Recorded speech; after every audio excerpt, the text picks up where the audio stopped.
اللهم صل على محمد وعلى آل محمد كما صليت على إبراهيم وعلى آل إبراهيم إنك حميد مجيد. اللهم بارك على محمد وعلى آل محمد كما باركت على إبراهيم وعلى آل إبراهيم إنك حميد مجيد. ایک بار درود پاک پڑھ لیں نبی صلی اللہ علیہ وسلم پر.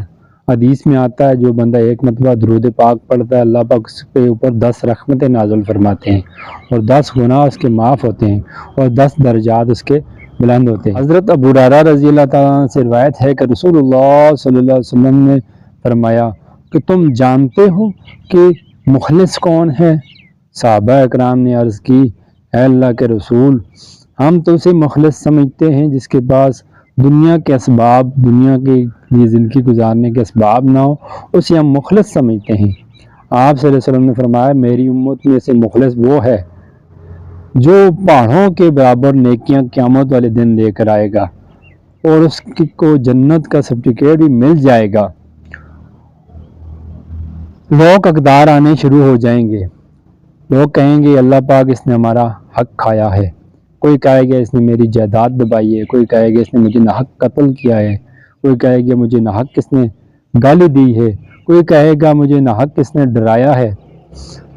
لوگ آنا شروع ہوئیں گے، اللہ پاک فیصلہ کریں گے کہ اس کے نیکیاں اٹھا کر انہیں دے دو.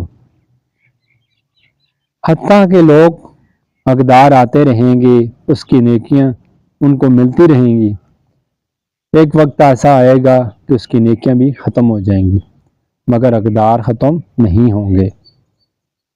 فرشتے عرض کریں گے اللہ پاک اس کی نیکیاں تو ختم ہو گئی ہیں. اللہ پاک فرمائیں گے اب ان کے گناہ ان کے اس کے حصے میں ڈالتے جاؤ. ڈالتے اس کے پتنے اس کے عمل نامے میں گناہ ہو جائیں گے، وہ اوندہ دوزخ میں سے گرایا جائے گا.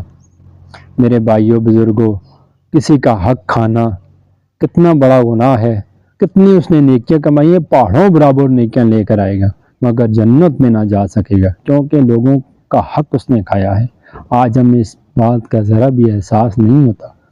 یہ حدیث بیان کرنے کا مقصد ایک ہی ہے کہ ہم جہنم سے بچ جائیں. جنت والے کیسے بن جائیں، ہمارے بھائی جہنم سے کیسے بچ جائیں، ہماری بہنیں کیسے بچ جائیں. آج ہم اپنے بھائیوں کا حق کھاتے ہیں، بہنوں کا حق کھاتے ہیں، دوستوں کا، اپنے ماں باپ کا حق کا خیال نہیں رکھتے ہیں، اپنے رشتہ داروں کا حق تلفی کرتے ہیں. نبی صلی اللہ علیہ وسلم جب مدینے میں یہ سب سے پہلے آپ نے فرمایا ہے لوگوں کو کھانا کھلاؤ اور سلام کو عام کرو اور اپنے رشتہ داروں کا حق تلفی نہ کرو، ان کا حق ادا کرو. خدا کے لیے لوگوں کا حق مت کھاؤ. میری ویڈیو امید ہے آپ کو پسند آئی ہوگی. میرے چینل کو ابھی تک آپ نے سبسکرائب نہیں کیا تو چینل کو سبسکرائب کر لیں، ویڈیو لائک بھی کریں، ویڈیو کو زیادہ سے زیادہ واٹس ایپ کے گروپ پہ، فیس بک پہ شیئر کریں تاکہ حدیث زیادہ سے زیادہ لوگوں تک پہنچے اور وہ جہنم سے بچ جائیں. خدا حافظ. نئی ویڈیو نئی حدیث کے ساتھ ملتے ہیں.